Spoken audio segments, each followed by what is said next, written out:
Chemical reaction and equation के बारे में पढ़ेंगे। देखिए पहले समझते हैं कि केमिकल रिएक्शन क्या होती है।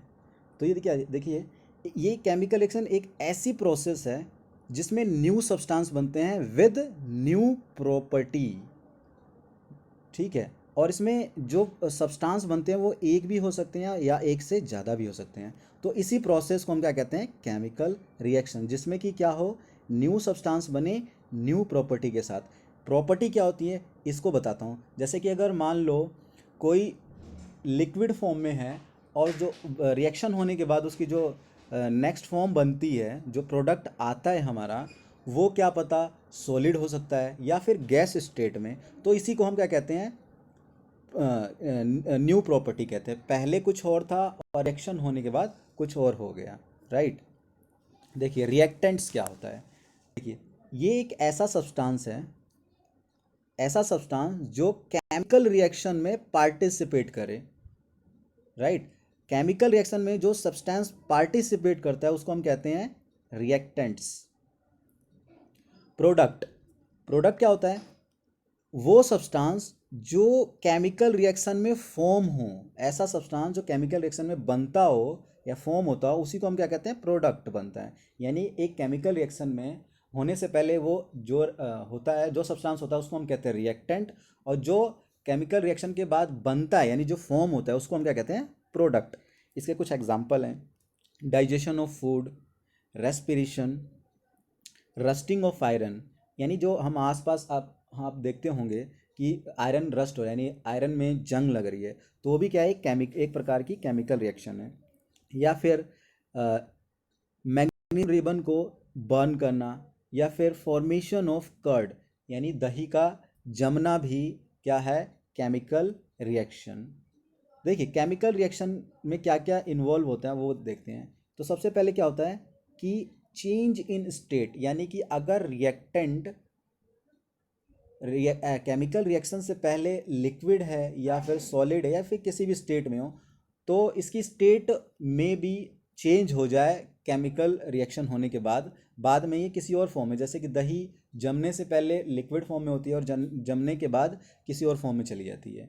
वैसे ही क्या होता है, कई केमिकल रिएक्शन में कलर चेंज हो जाता है, और कई केमिकल रिएक्शन में टेम्परेचर बढ़ जाता है या फिर कम हो जाता है, इंक्रीज हो सकता है या फिर डिक्रीज हो जाता है।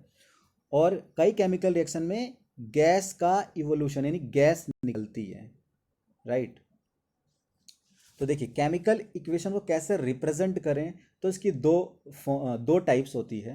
पहला क्या है कि इसको हम वर्ड टाइप में इसको वर्ड टाइप में इसको रिप्रेजेंट करें। जैसे कि कॉपर है तो इसको डायरेक्ट हमने क्या लिखा, copper plus oxygen it gives copper oxide.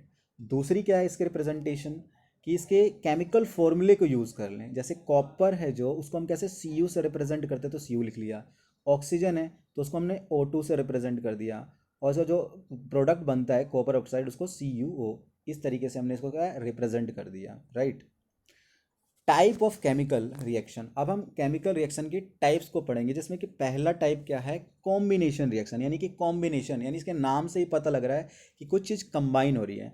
तो इसकी डेफिनेशन ये कहती है कि ऐसी रिएक्शन जिसमें दो या फिर दो से ज़्यादा, जिसमें क्या है, दो या दो से ज़्यादा रिएक्टेंट कंबाइन होके एक सिंगल प्रोडक्ट बनाए, उसी को हम क्या कहते हैं, टाइप कॉम्बिनेशन रिएक्शन। राइट। जैसे कि इसमें यहाँ पे देखिए दो रिएक्टेंट है, कार्बन अलग है ऑक्सीजन अलग है, ये दोनों कंबाइन होकर क्या बनाता है, कार्बन डाइऑक्साइड, कार्बन डाइऑक्साइड। ठीक है। फॉर्मेशन ऑफ वाटर में भी देखिए यहाँ पे H है और यहाँ पे O है, यानी हाइड्रोजन है और ऑक्सीजन है, ये दोनों मिला के क्या बनते हैं, H2। यानी कि दो अलग अलग रिएक्टेंट मिलके एक सिंगल प्रोडक्ट का प्रोडक्ट फॉर्म करे, उसी को क्या कहते हैं, कॉम्बिनेशन रिएक्शन, यानी कंबाइन होकर रिएक्शन हो रही है यहाँ पे।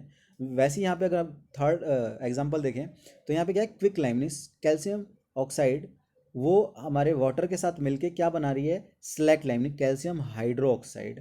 राइट। और एक और चीज़ यहाँ पे मैं बताता हूँ कि जितनी भी ये केमिकल रिएक्शन होती है ना, इसको हम जैसे कि ये इसकी स्टेट भी लिखी जाती है। जैसे कार्बन क्या है, सॉलिड स्टेट में, तो हमने S पुट कर दिया। ऑक्सीजन गैस थी तो ये हो गया। और ये जो इसका प्रोडक्ट बना गैस में, यानी देखिए जो रिएक्शन होने से पहले ये क्या थी, एक था सॉलिड में और दूसरा था गैस में, लेकिन जब एक रिएक्शन हुई तो प्रॉपर किस में, गैस स्टेट में, यानी इसकी स्टेट चेंज होगी देखा जाए तो। वैसी फॉर्मेशन ऑफ वाटर में भी देखिए, हाइड्रोजन भी गैस स्टेट में होती है, ऑक्सीजन भी गैस स्टेट में, लेकिन जब ये इसका प्रोडक्ट यानी जब पानी यानी कि वाटर बनता है तो क्या है, लिक्विड फॉर्म, यानी इसकी स्टेट चेंज हो रही है, यहाँ से ये पता लग रहा है हमें, राइट। अगला देखते हैं एक्सोथर्मिक क्या होती है। एक्सोथर्मिक रिएक्शन वो होती है जिनमें हीट रिलीज हो, प्रोडक्ट फॉर्मेशन के साथ क्या हो, हीट, हमारे यहाँ पे क्या हो, हीट रिलीज हो। जब भी प्रोडक्ट बने, ऐसी रिएक्शन में जब भी प्रोडक्ट बने तो वहाँ पे हीट रिलीज हो। जैसे कि इसके एग्जांपल देखें तो बर्निंग ऑफ नेचुरल गैस, जैसे यहाँ पे देखिए अगर हम नेचुरल गैस को बर्न करते हैं CH4, और इसमें O2 के साथ जब बर्न होता है यानी बर्न करते हैं तो CO2 और हीट यहाँ पे देखिए रिलीज हो रही है, यहाँ पे हीट रिलीज हो रही है। वैसे ही रेसिपिरेशन में भी देखिए ग्लूकोज होता है C6H12O6, और जब ये बर्न होता है यानी हमारे जब डाइजेस्ट होता है तो यहाँ पे क्या है, कार्बन डाइऑक्साइड बनती है और वाटर, और प्लस इसके साथ क्या है, एनर्जी रिलीज हो रही है। तो इसका मतलब यहाँ पे एक्सोथर्मिक रिएक्शन हो रही है, इसलिए इसको याद रखिए कि जो एक्सोथर्मिक जिसमें कि एनर्जी रिलीज हो उसको हम क्या कहते हैं, एक्सोथर्मिक रिएक्शन। अगला है डीकम्पोजिशन रिएक्शन, यानी कि दूसरी टाइप है केमिकल रिएक्शन की कि डीकम्पोज होना। डीकम्पोज मीन्स टूटना, यानी कि कोई एक सिंगल प्रोडक्ट है वो दो या दो से ज़्यादा प्रोडक्ट में टूट कर सब्सटेंस बना रहा हो, एक सिंपल सब्सटेंस बना रहा हो, उसी को हम क्या कहते हैं, सिंपल, इसी को कहते हैं हम क्या, डीकम्पोजिशन रिएक्शन। जैसे और इसमें देख सकते हैं कि यहाँ पे क्या है, सिंगल रिएक्टेंट है और दो प्रोडक्ट बन रहे हैं। वैसे ही डीकम्पोजिशन रिएक्शन में पहला एक इसके जो इसकी टाइप है, एक पहली थर्मल डीकम्पोजिशन। थर्मल डीकम्पोजिशन का मतलब, थर्मल मीन्स होती है हीट, यानी कि when decomposition is carried out by heat, यानी ऐसी रिएक्शन जिसमें हीट की ज़रूरत हो, यानी उसमें हीट करे तभी वो रिएक्शन हो, तो उसको क्या कहते हैं, थर्मल डिकम्पोजिशन रिएक्शन। जैसे इसमें देखिए फेरस सल्फेट यानी FeSO4 जब हम हीट करते हैं तो ये इसके तीन प्रोडक्ट बन जाते हैं, फेरस ऑक्साइड यानी Fe2O3, SO2 और SO3, यहाँ पे तीन प्रोडक्ट बन रहे हैं, डिकम्पोज हो रहा है, यानी एक सिंगल रिएक्टेंट से तीन अलग अलग सिंपल प्रोडक्ट बन रहे हैं। वैसी क्या है, और इसका देखिए इसका कलर भी चेंज हो रहा है। यहाँ पे पहले ये क्या था, ग्रीन कलर में था, और जब बनते हैं इसके प्रोडक्ट फेरस ऑक्साइड वो क्या है, रेड ब्राउन कलर में हो जाता है, राइट। वैसे ही देखिए अगर हम लाइमस्टोन होता है, अगर हम उसको हीट करें तो क्या हो जाता है, क्विक लाइम में बनता है, यानी क्विक लाइम और कार्बन डाइऑक्साइड वहाँ पे बनती है, राइट। वैसे देखते हैं फोटोलाइटिक डिकम्पोजिशन, ये भी क्या है, डिकम्पोजिशन रिएक्शन की एक टाइप है, जिसमें क्या है, देखिए फोटोलाइटिक, इसके वर्ड समझिए, जब भी कोई रिएक्शन सनलाइट की प्रेजेंस में हो तो उसको हम क्या कहते हैं, फोटोलाइटिक रिएक्शन। देखिए यहाँ पे क्या है, AgCl, ठीक है, यहाँ पे क्या है, सिल्वर क्लोराइड, इसको क्या है, सनलाइट की प्रेजेंस में ये रिएक्शन हो रही है, तो यहाँ पे दो अलग अलग इसके प्रोडक्ट टूट कर बन रहे हैं। देखिए यहाँ पे क्या है, डिकम्पोज हो रहे हैं, एक सिंगल रिएक्टेंट से दो अलग अलग प्रोडक्ट बन रहे हैं, उसको क्या कहते हैं हम, फोटोलाइटिक रिएक्शन, राइट। देखिए यहाँ पे Ag अलग हो रहा है और क्लोराइड अलग हो जा रहा है। वैसे ही अगर हम ब्रोमीन के साथ करा रहे हैं तो यहाँ पे Ag अलग हो रहा है, ब्रोमीन अलग हो जा रहा है, राइट। वैसे ही अगर इसमें हम देखते हैं कि endothermic reaction, endothermic the reaction which require energy in the form of heat, light, electricity to break reactant. देखिए किसी भी रिएक्टेंट को तोड़ने के लिए जब भी हीट, लाइट और इलेक्ट्रिसिटी की ज़रूरत हो तो उसको हम क्या कहते हैं, एंडोथर्मिक रिएक्शन। तो ये क्या है, ये फोटोलाइटिक, एंडोथर्मिक, ये क्या है, डीकम्पोजिशन रिएक्शन की टाइप्स हैं, राइट। वैसे क्या है, डिस्प्लेसमेंट रिएक्शन, इसकी थर्ड जो टाइप है केमिकल रिएक्शन की वो क्या है, डिस्प्लेसमेंट रिएक्शन। देखिए इसके वर्ड से ही समझ में आ रहा होगा आपको कि डिस्प्लेसमेंट रिएक्शन होती क्या है, यानी डिस्प्लेस कर देना।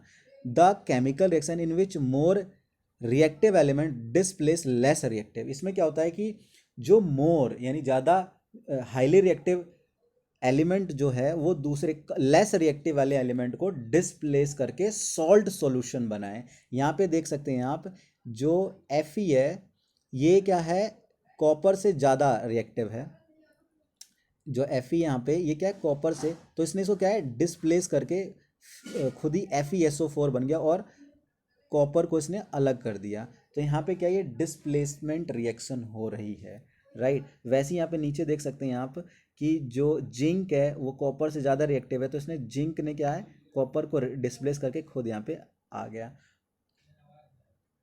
राइट। तो इसको क्या कहते हैं हम डिस्प्लेसमेंट रिएक्शन, यानी डिस्प्लेस कर देना, हाईली रिएक्टिव वाले लेस रिएक्टिव वाले को डिस्प्लेस करके एक सॉल्ट सॉल्यूशन बनाते हैं, उसी को क्या कहते हैं डिस्प्लेसमेंट रिएक्शन। अब पढ़ते हैं डबल डिस्प्लेसमेंट रिएक्शन क्या होती है। इसमें क्या है, ऐसी रिएक्शन जिसमें आयन का एक्सचेंज हो, यानी are reaction in which new compounds are form by mutual exchange of ions between two compound. जब भी ऐसी रिएक्शन में आपस में यानी म्यूचुअल एक्सचेंज ऑफ आयन हो और वहाँ पे न्यू कंपाउंड बने, न्यू प्रोडक्ट बनते हैं। जैसे यहाँ पे आप देख सकते हैं कि यहाँ पे देखिए सोडियम है, यहाँ पे क्या है बेरिलियम है, तो यहाँ पे क्या बैरियम है। सोडियम ने और बैरियम ने आपस में क्या किया, म्यूचुअल एक्सचेंज ऑफ आयन किया। जैसे यहाँ पे देखिए, यहाँ पे बना बैरियम सल्फेट और यहाँ बना सोडियम क्लोराइड। यानी पहले जो सोडियम था वो सल्फेट के साथ था, लेकिन यहाँ पे अब क्या आ जाता है, इसने अपना आयन बैरियम के साथ एक्सचेंज कर लिया और बैरियम ने सोडियम के साथ अपना आयन इसके साथ एक्सचेंज कर लिया। यानी अब क्या जो नया प्रोडक्ट बनता है वो होता है बैरियम सल्फेट और दूसरा बनता है सोडियम क्लोराइड। तो इसमें इसकी डेफिनेशन ये होती है कि ये म्यूचुअल एक्सचेंज ऑफ आयन करते हैं और कंपाउंड बनाते हैं, that is called double displacement. यानी दोनों आपस में अपने अपने आयन का एक्सचेंज करते हैं और प्रोडक्ट बनाते हैं। अगला देखते हैं ऑक्सीडेशन एंड रिडक्शन।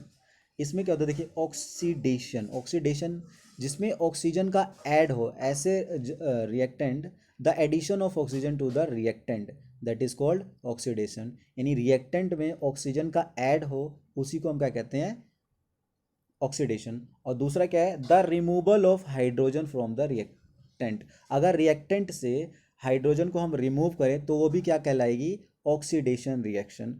और रिडक्शन क्या होती है, जिसमें हाइड्रोजन का ऐड हो या फिर ऑक्सीजन वहाँ से रिएक्टेंट से रिमूव कर रही हो। क्या कह रहे हैं, क्या कहते हैं इसको, जब हाइड्रोजन को रिएक्टेंट से ऐड कराएं या फिर ऑक्सीजन को वहाँ से रिमूव कराएं, उसको हम कहते हैं रिडक्शन रिएक्शन। जैसे यहाँ पे देखिए CuO यानी Cu यानी कॉपर के साथ ऑक्सीजन था, अब ये इस रिएक्टेंट में यहाँ पे क्या रिडक्शन हो रहा है, यानी ऑक्सीजन पहले था अब नहीं है, यानी रिमूव हो गया, यानी रिडक्शन हो रहा है। और अगर हम ऑक्सीडेशन देखें तो यहाँ पे हाइड्रोजन था रिएक्टेंट में और जब प्रोडक्ट बना तो इसके साथ क्या ऐड हो गया ऑक्सीजन, यानी ऑक्सीजन का ऐड हो रहा है, तो इसको हम कहेंगे ऑक्सीडेशन रिएक्शन। और जहाँ पे ऑक्सीजन को रिमूव कराएं उसको हम कहते हैं रिडक्शन रिएक्शन। यानी कि ऑक्सीजन जब भी ऐड हो तो हम बोलेंगे ऑक्सीडेशन रिएक्शन, ऑक्सीजन जब भी रिमूव हो तो हम उसको बोलेंगे रिडक्शन रिएक्शन। और जब ये दो किसी केमिकल रिएक्शन में जब ऑक्सीडेशन भी हो रहा हो और रिडक्शन भी, तो हम इसको बोलते हैं रेडॉक्स रिएक्शन। क्या बोलेंगे इसको, रेडॉक्स रिएक्शन, राइट। अब पढ़ते हैं effect of oxidation in daily life, कि ऑक्सीडेशन से जो डेली लाइफ में क्या इसके इफेक्ट होते हैं उसके बारे में पढ़ेंगे। तो सबसे पहला है क्या, कोरोजन। कोरोजन क्या होता है, जब मेटल मॉइस्चर में एक्सपोज्ड हो, यानी मॉइस्चर के अटैच में आए या इसके आसपास अगर मॉइस्चर हो या फिर एयर हो, एसिड हो एक लंबे टाइम तक, तो इस पे क्या है, किसी भी मेटल के ऊपर कभी भी मॉइस्चर एयर या एसिड के साथ कांटेक्ट में आए तो वहाँ पे एक हाइड्रेट ऑक्साइड की लेयर जम जाती है। क्या हो जाती है, मेटल जब भी मॉइस्चर एयर या एसिड के कांटेक्ट में आता है तो वहाँ पे एक हाइड्रेट ऑक्साइड की एक लेयर फॉर्म हो जाती है, जिससे कि वो मेटल हो जाता है और मेटल क्या हो जाता है, कोरोड होना, यानी कि उसमें जंग लगना स्टार्ट हो जाता है। उसी को हम क्या कहते हैं, कोरोजन, राइट। किसमें, मेटल में, यानी रस्ट, जब भी रस्ट लगे तो मेटल में अगर एक एक्सपोज हो मॉइस्चर या एयर के साथ, तो वो क्या है, एक हाइड्रेट ऑक्साइड की लेयर जम जाती है, जिसकी वजह से वो मेटल वीक पड़ जाता है, या उसी को या तो कोरोड होना स्टार्ट करने लग जाता है। दूसरा क्या है, रस्टिंग ऑफ आयरन या फिर ब्लैक कोटिंग ऑफ सिल्वर। देखिए कोरोजन का कुछ एग्जांपल है कि आयरन पे रस्ट होना यानी कि कोरोड होना। दूसरा क्या है, सिल्वर यानी जो चांदी पे ब्लैक कोटिंग यानी काला काला उस पर कोटिंग चढ़ने लग जाए, या फिर कॉपर पे ग्रीन कोटिंग स्टार्ट होने लग जाए, तो इसका मतलब वो कोरोजन हो रहा है, उस पर एक लेयर जम रही है, राइट। और इसको हम कैसे ठीक कर सकते हैं, कोरोजन को हटाने का तरीका ये है कि उसको हम गैल्वनाइज कर दें, या इलेक्ट्रोप्लेटिंग कर दें, या फिर उसको पेंट कर दें। किसी भी मेटल को आप देखते होंगे कि हर साल हम किसी जैसे खिड़कियों को, दरवाजों को पेंट करते हैं ताकि वो कोरोजन से बचे, यानी उस पर जंग ना लगे, कोरोड ना हो। क्योंकि जब भी मेटल कभी भी मॉइस्चर, एयर या एसिड के कांटेक्ट में आता है तो उस पर एक लेयर जम जाती है हाइड्रेट ऑक्साइड की, राइट। किसकी हाइड्रेट ऑक्साइड की एक लेयर जम जाती है, जिससे कि वो मेटल वीक पड़ जाता है। इसलिए हम दरवाजों वगैरह को हम क्या कहते हैं, हर साल पेंट करते हैं, खिड़कियों को, दरवाजों को, ताकि वो कोरोजन से बचा रहे। या फिर हम उसको गैल्वनाइज करें, या फिर उस पर इलेक्ट्रोप्लेट यानी कुछ पे दूसरी लेयर चढ़ा दें। फिर उसके बाद आती है रेंसिडिटी।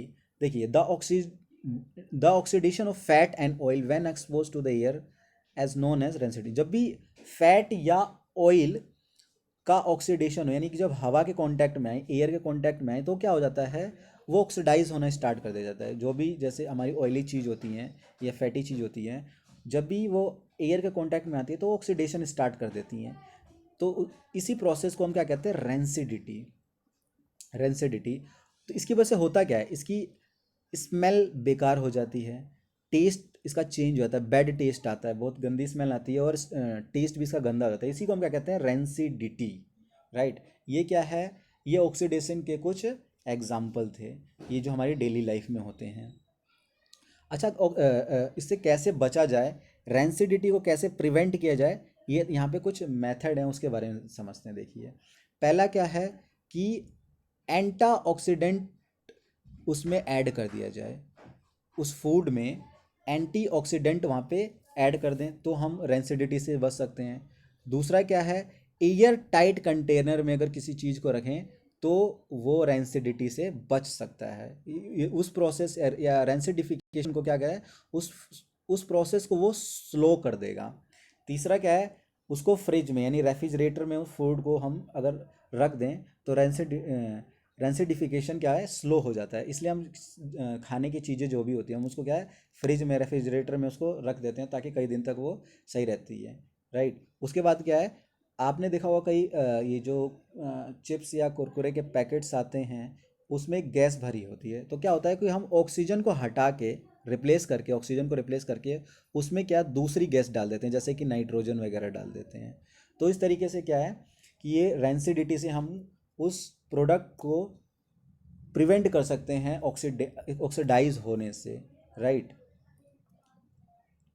तो ये था हमारा complete chemical reaction and equation का पूरा एक थ्योरी। अगर आपको ना समझ में आए तो प्लीज़ वीडियो को दोबारा देखें, और जो भी डाउट्स आते हैं आप कमेंट सेक्शन में डाल सकते हैं। Thank you for watching this lecture and God bless you all.